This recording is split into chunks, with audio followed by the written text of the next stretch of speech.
الحمد للہ وحدہ والصلاة والسلام علی من لا نبی بعدہ۔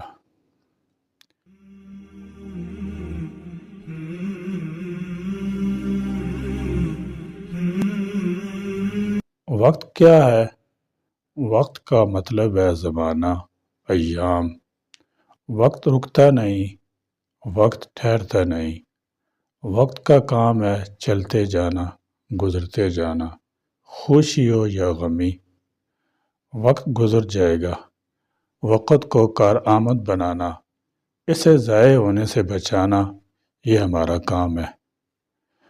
وقت نام ہے زندگی کا۔ وقت ایک بے مثال ذریعہ اور وسیلہ نجات ہے۔ یہ اگر ایک بار ضائع ہوا تو پھر کسی صورت میں واپس نہیں ملتا۔ اسے نہ چھوا جا سکتا ہے، نہ ہی ذخیرہ کیا جا سکتا ہے۔ اللہ تعالیٰ جل شانہ کی دیگر مہربانیوں میں سے علم، جسم، کشادگی، مال و متاع، صحت و سلامتی، امن و عافیت کے ساتھ وقت گردش ماہ و سال بھی ایک نعمت غیر مترقبہ ہے جس کا صرف احساس ہی کیا جا سکتا ہے۔ افسوس کہ ہمیں وقت عزیز کے ضیاع کا کوئی احساس تک نہیں۔ تاریخ کے اوراق پارینہ گواہ ہیں کہ جو اقوام و ملل وقت کی نزاکت کا احساس کیا کرتی تھیں، انہوں نے صحراؤں اور بیابانوں کو گل و گلستان میں تبدیل کر دیا۔ ان میں اتنی توانائی ہمت تھی کہ پہاڑوں کے جگر بھی پاش پاش کر کے باغ و بستان بنا دیے۔ وہ ستاروں پر بھی کمند ڈالنے کی ہمت رکھتے تھے۔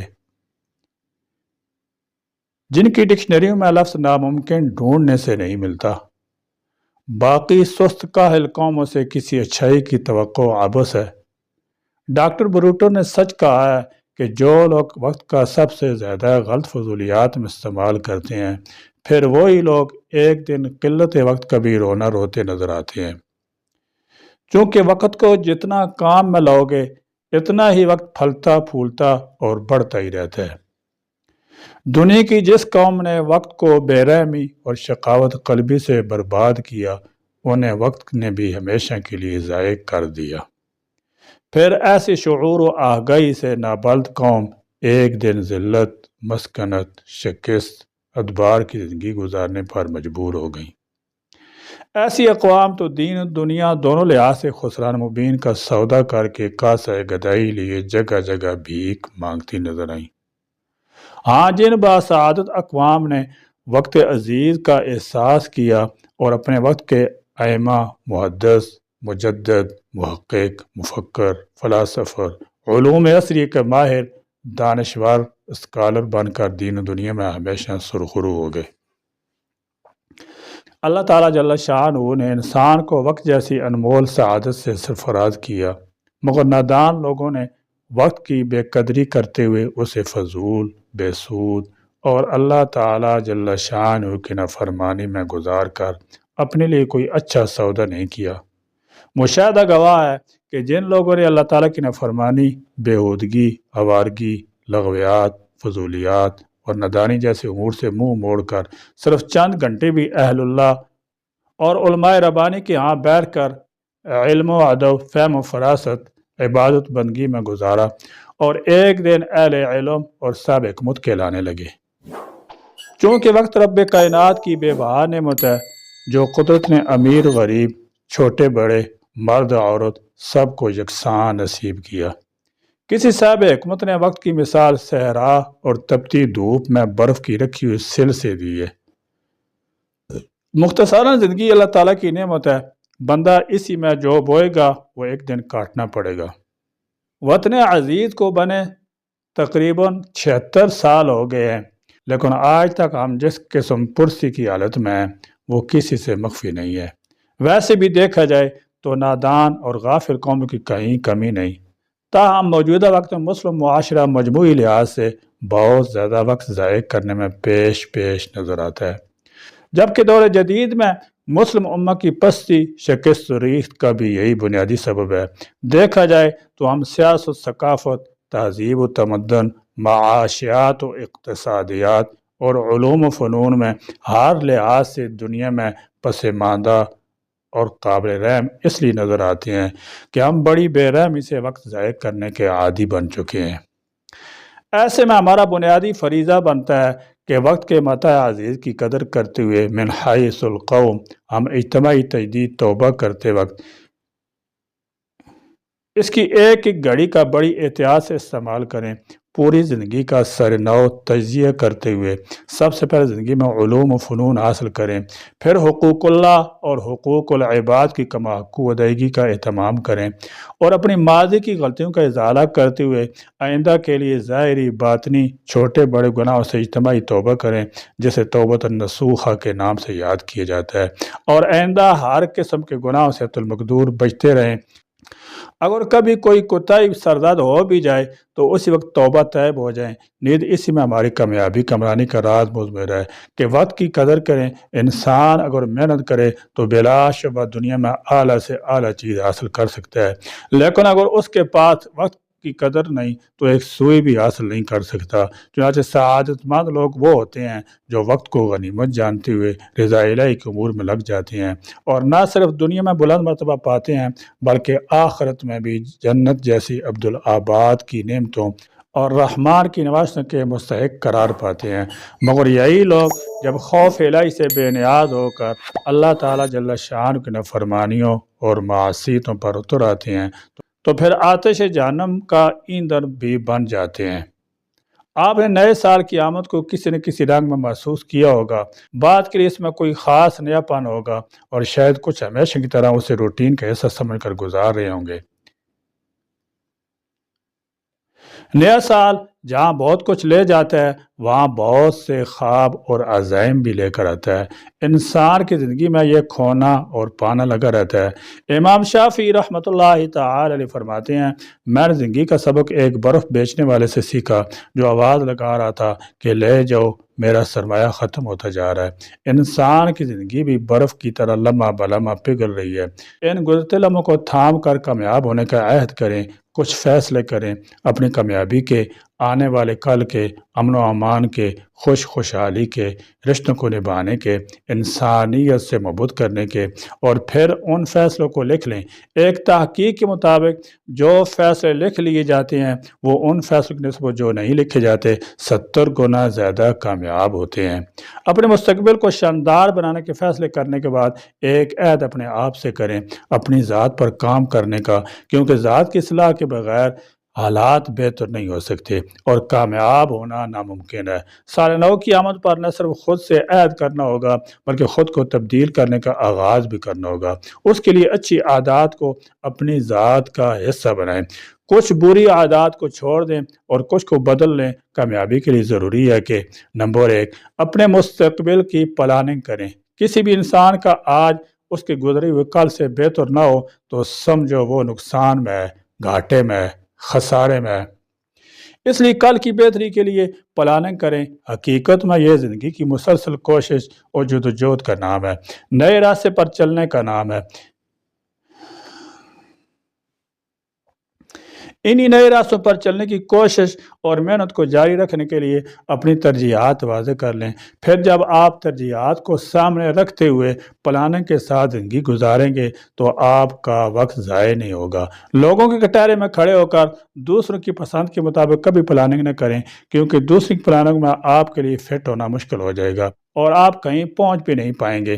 کوئی بھی انسان اگر محنت کوشش کے ساتھ عمر کا ایک بڑا حصہ گزارنے کے بعد بھی کہیں نہیں پہنچا تو اس کا مطلب ہے کہ اس کی اپنی پلاننگ نہیں تھی۔ زندگی کو ترتیب دینے کے لیے اللہ نے وقت دیا ہے، اس کو ترتیب دیں۔ پلاننگ کرنے کے بعد محنت اور لگن سے کوشش کریں اور پھر بہترین نتائج کے لیے اللہ سے کرم کی دعا کریں۔ پلاننگ کتنی ضروری ہے اس کا اندازہ آپ اپنی پچھلے سال کی ناکامیوں اور کامیابیوں سے بھی لگا سکتے ہیں۔ پلاننگ کے بغیر منزل پر پہنچنا ناممکن ہے۔ حالات میں گھرے ہوئے اور اپنے آپ کو حالات کے حوالے کر دینے والے لوگ کبھی کامیاب نہیں ہو پاتے۔ پلاننگ کرنے سے آپ اپنے وقت کا بہترین استعمال کر سکتے ہیں اور کم وقت میں زیادہ کام کرنے کے قابل ہو سکتے ہیں۔ نمبر 2 قوت ارادی کو بڑھائیں۔ ایک فیصلہ اور ارادہ کرنے کی قوت ہی انسان کی کامیابی کی ضامن ہے۔ کسی بھی انسان کے ارادہ ہی وہ قوت ہے جو اس کے خیال، فکر کو عملی جامہ پہناتا ہے۔ ارادے کی طاقت اور قوت انسان کے لیے تحریک کا باعث بنتی ہے۔ انسان اپنی خواہشات، خواب یا کوئی بھی دوسری شے جس کے بارے میں وہ سوچتا ہے اسے حاصل کر سکتا ہے۔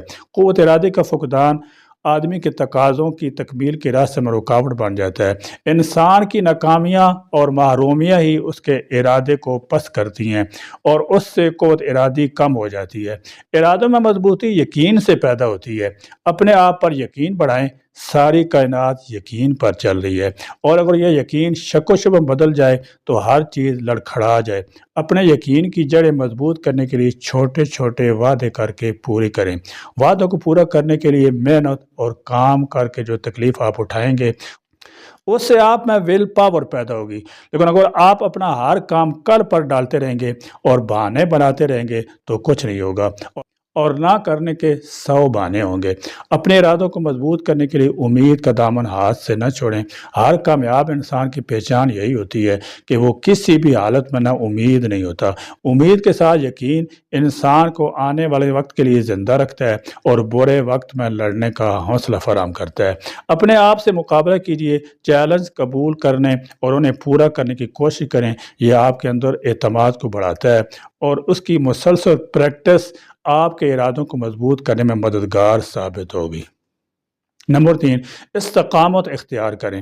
اگر آپ میں استقامت پائی جاتی ہے، ڈٹے رہنے اور لگے رہنے کی صلاحیت پائی جاتی ہے تو آپ خوش قسمت انسان ہیں، کیونکہ استقامت پسند کے لیے اپنی منزل کو پا لینا آسان ہے۔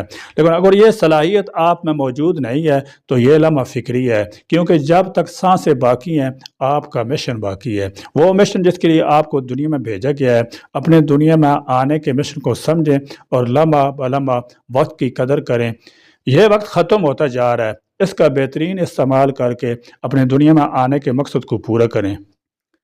استقامت اسی میں آئے گی جس کے پاس کوئی مقصد یا گولز ہوں گے، زندگی جینے کا کوئی جواز ہوگا، پھر وہ اپنی منزل کو پانے کے لیے کام میں لگا رہے گا۔ اسے اپنی منزل نظر آ رہی ہوگی جو اسے سکون سے بیٹھنے نہیں دے گی، اور وقت کا احساس ہوگا، وہ احساس جس کا اللہ تعالیٰ جل شانہ نے سورۃ العصر میں وقت کی قسم کھا کر اس کی اہمیت کو واضح کیا ہے۔ اگر مقصد نہیں ہے تو اسے تلاش کرنے کے لیے اپنی زندگی کا نئے سرے سے جائزہ لیجئے، نئے گولز بنائیے، اپنے گولز واضح کریں، اپنے مشن کو سامنے رکھتے ہوئے ایسے گولز بنائیں جو آپ کی زندگی میں خوشی، خوشحالی، سکون اور کامیابیاں بھر دیں۔ پھر ان کو لکھ لیں اور ان کو حاصل کرنے میں عزم و ہمت کے ساتھ لگ جائیں۔ کم وقت میں زیادہ کام کرنے کے لیے اپنے مقصد کو سامنے رکھیں۔ آپ کا اس دنیا میں کسی دوسرے کے ساتھ مقابلہ نہیں ہے، بلکہ آپ کے اپنے گزرے ہوئے کل سے ہے۔ آپ کا آج کل کی نسبت سے بہتر ہونا چاہیے۔ نیا سال نئے عزائم کا سال ہے۔ ہر دن کو بہتر بنانے کے لیے خواب دیکھیے اور اس میں حقیقت کے رنگ بھرنے کے لیے ڈٹ جائیے۔ نمبر 4، چھوٹے قدم سے آغاز کریں۔ چھوٹے چھوٹے کام خوبصورتی، لگن اور اچھے طریقے سے کرنے کی کوشش کریں۔ وقت کے ساتھ چھوٹے چھوٹے آغاز بڑے ہو جاتے ہیں۔ چھوٹے چھوٹے قدموں کو برقرار رکھیں، یہی کامیابی ہے۔ اصل مقصد بڑے کام کرنا یا بڑے قدم اٹھانا نہیں، بلکہ کامیابی حاصل کرنا ہے۔ یہ چھوٹی چھوٹی کامیابیاں انسان کو تحریک دیتی ہیں آگے بڑھنے، کام کرنے، مزید حاصل کرنے کی، اور پھر یہی چھوٹے چھوٹے کام بڑے ہو جاتے ہیں۔ اچانک سے بڑے کام کرنے کی کوشش نہ کریں، ایک دم سے بڑا کام کرنے سے کام خراب ہو جاتے ہیں۔ اگر آپ کائنات پر غور کریں تو آپ کو معلوم ہوگا کہ قدرت بھی کہیں ہر چیز کا آغاز کسی چھوٹی سی چیز سے کرتی ہے۔ کبھی یہ آغاز ایک بیج سے ہوتا ہے جس سے درخت بن جاتا ہے، اور کبھی قطرہ قطرہ جمع ہوتا ہے جس سے دریا بنتا ہے۔ آپ بھی اپنے اندر چھوٹی چھوٹی عادات پیدا کریں تاکہ کوئی بڑا کام ممکن ہو سکے۔ اپنی اصلاح کریں، یہ چھوٹی چھوٹی عادتیں اور چھوٹے چھوٹے کام مستقبل میں کسی بہت بڑے نتیجہ کا پیش خیمہ ثابت ہوں گے۔ لہذا بڑے کاموں کی فکر کیے بغیر آج ہی سے چھوٹے قدم سے آغاز کریں۔ نمبر 5، خود اعتمادی بڑھائیں۔ اپنے خود اعتمادی کو بڑھانے کے لیے چھوٹے چھوٹے خطرے مول لیں۔ کچھ ایسے کام کریں جو آپ نے پہلے کبھی نہیں کیے۔ ہر نئے کام میں ایک چیلنج پوشیدہ ہوتا ہے۔ چھوٹے بڑے چیلنج کی وجہ سے ہو سکتا ہے آپ اس کام کو کرنے میں ناکام رہیں، لیکن آپ کے اعتماد میں اضافہ ہوگا خود اعتمادی عموماً کسی کام کے کرنے سے حاصل ہوتی ہے۔ یہ آپ کو بتاتی ہے کہ آپ اپنے بارے میں کیا محسوس کرتے ہیں، آپ کی قدر کیا ہے۔ آپ اپنی عزت و منزلت کا اندازہ اس بات سے لگا سکتے ہیں کہ آپ نے اپنے کام کس طرح سے سر انجام دیتے ہیں۔ ہم اپنے معاشرے سے بہت زیادہ متاثر ہوتے ہیں، جو ہمیشہ جیت اور بہترین کارکردگی پر زور دیتا ہے، جس کی بنا پر کبھی ہم اپنی کوشش میں ناکام ہو جائیں تو اپنی نظر میں اپنی قدر کھونا شروع کر دیتے ہیں۔ لیکن اس بات کو کبھی نظر انداز مت کریں کہ معاشرے کے پیمانوں کے علاوہ آپ خود بھی اپنے آپ کو بہتر طور پر پرکھ سکتے ہیں۔ اپنی غلطیوں سمیت اپنی قدر کرنا سیکھیں۔ ہم اس بات پر بہت سا وقت ضائع کر دیتے ہیں کہ دوسروں کی دی ہوئی عزت اور معاشرے کے پیمانوں پر پورا اترنے سے ہی ہماری عزت ہوگی۔ یہ حقیقت کیوں بھلا دی جاتی ہے کہ ہم اپنی موجودہ جگہ پر بالکل بہترین ہیں، کیونکہ کوئی بھی انسان کامل نہیں ہو سکتا۔ اگر آپ میں خود اعتمادی نہیں ہوگی تو آپ اپنے گولز واضح نہیں کر پائیں گے، اپنے عزائم نہیں جان پائیں گے، آپ میں استقامت نہیں آئے گی۔ اپنے آپ کو دوسری کی باتوں، پچھتاؤں اور گلٹ سے آزاد رکھیں۔ یہ گلٹ انسان کی ذات کو اندر سے ختم کر دیتا ہے۔ پھر اس انسان کو تباہ کرنے کے لیے باہر سے کسی چیز کی ضرورت نہیں ہوتی۔ اگر کوئی غلطی ہو گئی ہے تو اللہ سے معافی مانگو اور آگے بڑھتے چلے جاؤ۔ اپنی نظروں میں محترم رہیں، کیونکہ اگر کوئی اپنی نظروں میں محترم نہیں ہے تو اس کو زمانہ محترم نہیں کہے گا۔ Number 6، mind set. سوچ کی طاقت اصل میں اپنے آپ کو پانے کا طریقہ ہے۔ زندگی کے حالات دراصل سوچ اور عقائد کا نتیجہ ہوتے ہیں۔ کامیابی سے ہمکنار ہونے کے لیے مائنڈ سیٹ یا سوچ کی مستقل نشو و نما کے ساتھ ساتھ سیلف ڈسپلن کا ہونا بھی بے حد ضروری ہے۔ ہمارا مائنڈ سیٹ دراصل ہمیں اپنی زندگی میں مشکلات کا حل نکالنے میں مددگار ثابت ہوتا ہے۔ جو لوگ ابتدائی سے اپنی زندگی کے ہر مرحلے میں سیلف ڈسپلن اور سیلف کنٹرول سے کام کرنے کے لیے عادی ہوتے ہیں، وہ اپنے معاملات زندگی میں بھی کامیابی سے ہمکنار ہوتے ہیں۔ کام کتنا ہی زیادہ کیوں نہ ہو، اس سے پورا کرنے کا تعلق صرف اور صرف آپ کی لگن پر منحصر ہے۔ آپ کی سوچ اور خیال کسی بھی کام کے بارے میں بتا دیتے ہیں کہ آپ کامیاب ہوں گے یا ناکام۔ حالات انسان کو نہیں بناتے، بلکہ وہ تو اصل انسان کو سامنے لاتے ہیں۔ آپ کی سوچ، آپ کے خیالات، آپ کا یقین آپ کی زندگی کے ہر پہلو پر اثر انداز ہوتے ہیں۔ آپ اس دنیا میں جو کچھ بھی حاصل کرتے ہیں اس کی ابتدا آپ کے اندر سے ہوتی ہے، جس سے ہم ناواقف ہوتے ہیں۔ اندر کی دنیا ہی اصل دنیا ہوتی ہے، جہاں سے تمام خیالات اور سوچ کی ابتدا ہوتی ہے۔ اپنی قسمت کا مالک بننے، اپنی تقدیر کو اپنے ہاتھ سے لکھنے کے لیے آپ کو پہلے اپنی سوچ پر کنٹرول کرنا ہوگا۔ اسی سے آپ اپنی زندگی میں وہ تمام مقاصد حاصل کر سکتے ہیں جن کے آپ خواہشمند ہیں۔ اپنے باہر تبدیلی لانے کے لیے اپنے اندر کی دنیا میں تبدیلی لائیں۔ لوگ یہی غلطی کرتے ہیں، بیرونی حالات سے زور آزمائی کرتے ہیں جو کہ لا حاصل ہے یا پھر شاید وقتی حل۔ بیرونی مسائل اس وقت تک حل نہیں ہوں گے جب تک سوچ میں تبدیلی نہیں آئے گی۔ اپنی سوچ کو منفی خیالات اور خوف سے آزاد رکھیں۔ جو کامیابی حاصل کرنا چاہتے ہیں ان کے بارے میں سوچیں، کیونکہ آپ جس منظر کو اپنی سوچ کا حصہ بنائیں گے وہ اسی کا مشاہدہ سامنے لائے گی، اور پھر اسی انداز کی جھلک آپ کی زندگی میں بھی نظر آنے لگے گی۔ مائنڈ سیٹ پر کام کیے بغیر آپ کامیاب نہیں ہو سکتے۔ خیال کی اصلاح کے بغیر بندے کی اصلاح ممکن نہیں۔ آئے روز دیکھنے میں آتا ہے کہ ہم اپنا قیمتی وقت غیروں کی غیبت، فضول گپ شپ، اپنی مسلمان بھائیوں کا دل دکھانے، کردار کشی، بیہودہ فلمیں دیکھنے، بے ہنگم موسیقی، عیب جوئی، بدگمانی، دل آزاری، لو لعب اور الزام تراشی میں گزار دیتے ہیں۔ ایسے میں اگر ہم نے خواب غفلت سے آنکھیں نہ کھولی اور وقت ضائع کرتے رہے تو یقیناً یہ انتہائی خسارے کا سودا ہوگا۔ بدقسمتی سے آج ہماری نئی نسل میں وقت کی ناقدری کا جذبہ تو بے رحمی تک جا پہنچا ہے۔ دن بھر موبائل فون میں خود کو مصروف رکھنا، پھر موبائل کے ساتھ دیگر لاتعداد خرافات کا شکار ہو جانا، وقت برباد کرنے کا رواج عروج پر ہے۔ یہ نہ صرف ہم اپنا وقت ضائع کر رہے ہیں بلکہ اپنی قسمت کے دروازے بھی خود اپنے ہاتھوں سے بند کرتے نظر آتے ہیں۔